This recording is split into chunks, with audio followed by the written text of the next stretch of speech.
in some cases, children that come in malnourished, and there's nothing you can do but hold them as they die in your arms. It took me a long time to understand that the Lord is sovereign. And at the time, my heart was broken and a little angry, like, Lord, child, there's food. But He used me to hold them as they died in my arms, but then were met by Jesus. I look back on that now and think, what a beautiful opportunity. I wish that I understood it better at the time, but the Lord is so gracious that when I go back to some of those painful memories, He turns it into that beautiful experience, so that I can experience it as it should have been, and not as heartbreaking, but honoring that I was there. Whether it was a child or an adult or just what I called an unnecessary death, I was there as they transitioned into heaven. And that's a beautiful thing. So I'm grateful for that He's been working in me all these years to help me see that He is sovereign.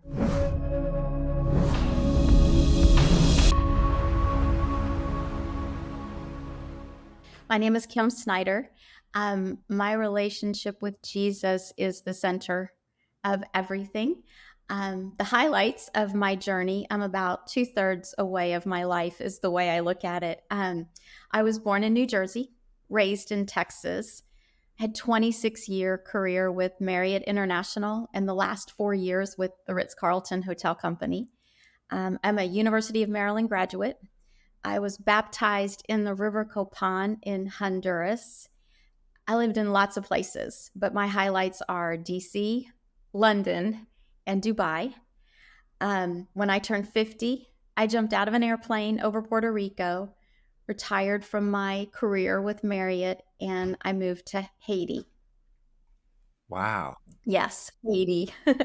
um, those years in Haiti led me to an intensive debrief for some much needed healing and recovery to a counseling center in Pennsylvania, where I was asked to not go back to Haiti and serve there other wounded missionaries and global workers.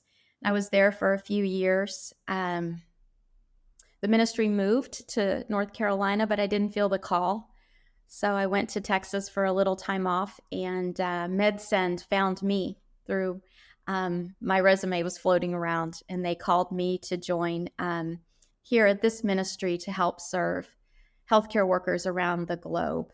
Um, that's the highlights. Yeah, awesome. That's quite a journey. Can you maybe share a time in your life when God has revealed something in His Word or in your heart that He wanted you to walk in obedience to? Yeah. In 2005 I was on a short-term mission trip in Honduras, and He put in my heart that I needed to take action on poverty and what I saw in that country, whether it was Honduras or Haiti, to address what I could do as an individual for healthcare and potable water and education, because those were things that should be a right and not just a privilege in those countries. And He very clearly put on my heart that I needed to go and that we would prepare to do that together. Hmm. When did you realize that Jesus was calling you to this or inviting you into this call? When I was in Honduras, there was a woman who'd been on the ground there for many years, coordinating groups and just taking care of things on the ground. She was an American woman. And I looked at her during a trip and said, Lord, I want to be like her. And He said, you can.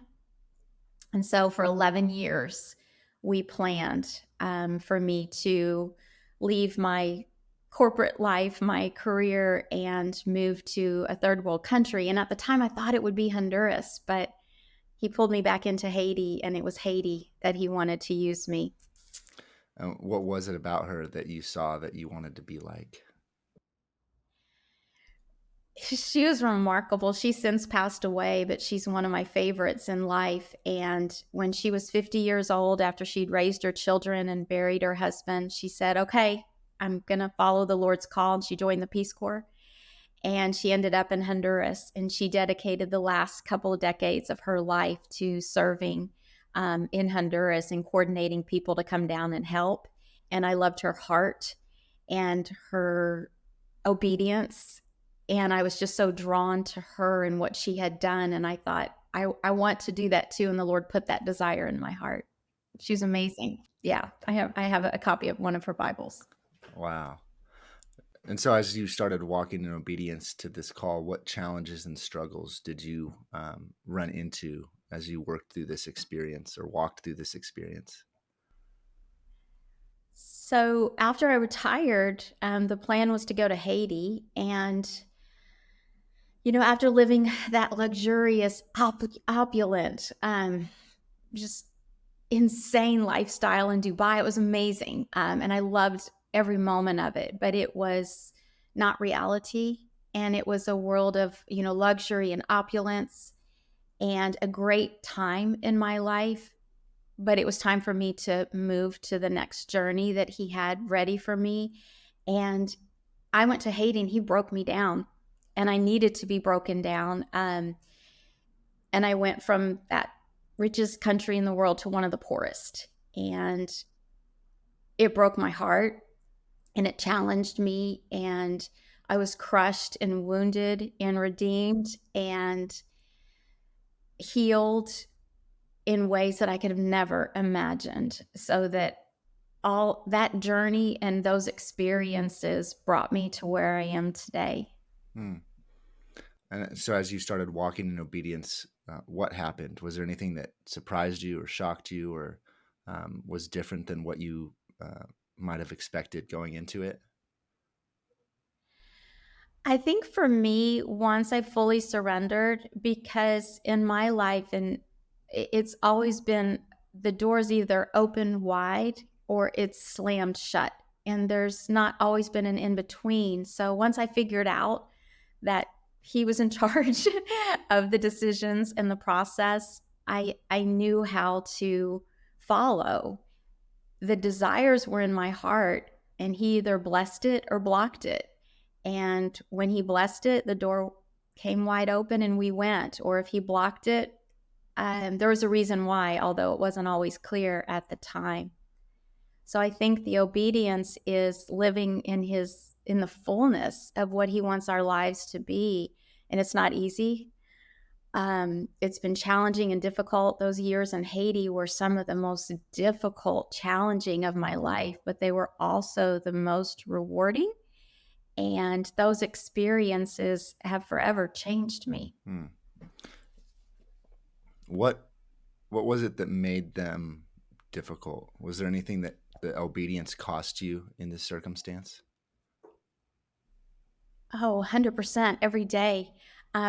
I was a non medical person working in a clinic in a hospital my first few months there. And the injury to my soul, um, when I see things that happened in that clinic or hospital that I know would never happen in the United States, um, lack of resources, medical equipment, sometimes medicines or vaccines, in some cases, children that come in malnourished that are so far along in their malnourishment that there's nothing you can do but hold them as they die in your arms. And it took me a long time to understand that the Lord is sovereign.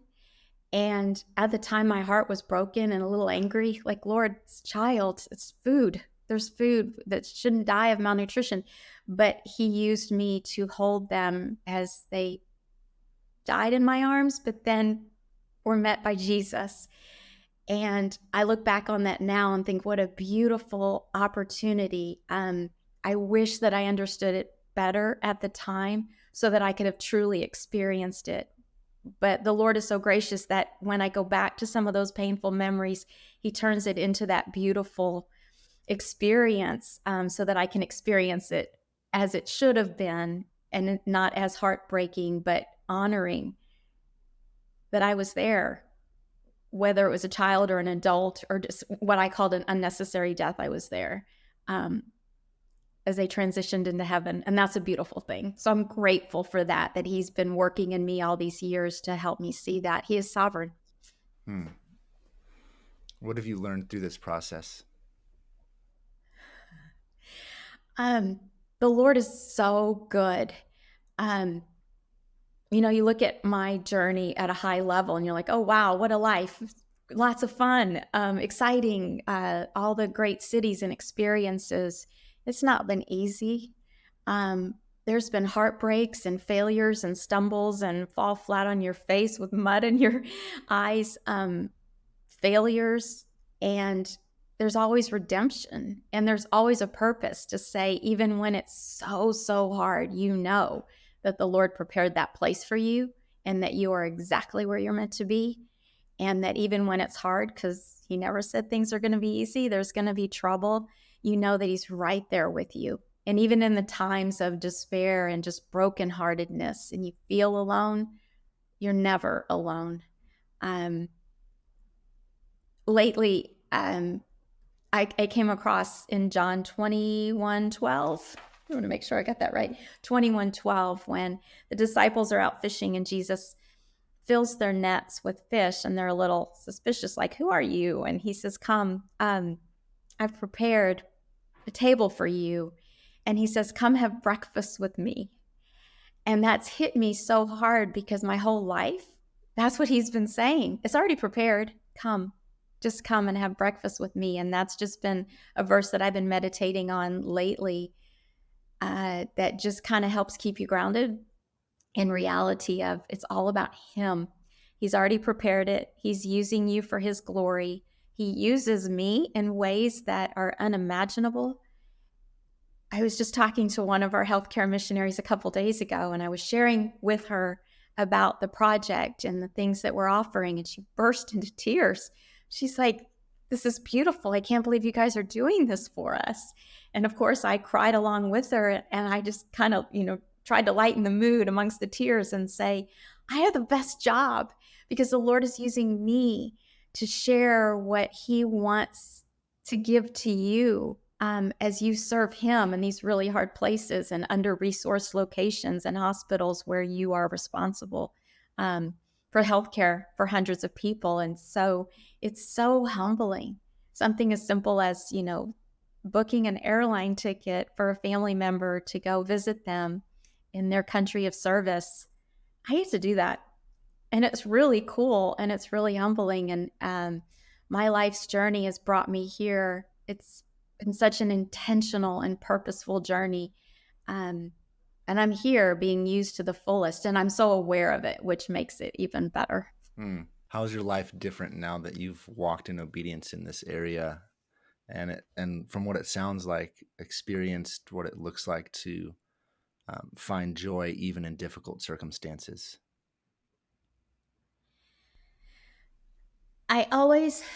My goal, my hope, my desire in my heart is that His light shines through me and His warmth comes from me. And it's not me, it's Him. And I'm conscious of that. I want to be that person.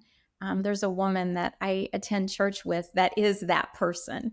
I'm like, I want that to come from me. And sometimes it does, and sometimes it doesn't. And it's the desire that when somebody comes across me or my story, or even at the grocery store, at the market, that they see my light and they see my warmth and that they attribute it to Jesus, because that's my desire. That's beautiful. Kim, thank you for sharing. As we wrap up, I have one more question for you. Who is Jesus to you? He is my Redeemer. He is my friend. He is the lover of my soul. And the one constant that no matter what, He's the person that you turn to and you believe in and you trust and you know that He's the guiding light.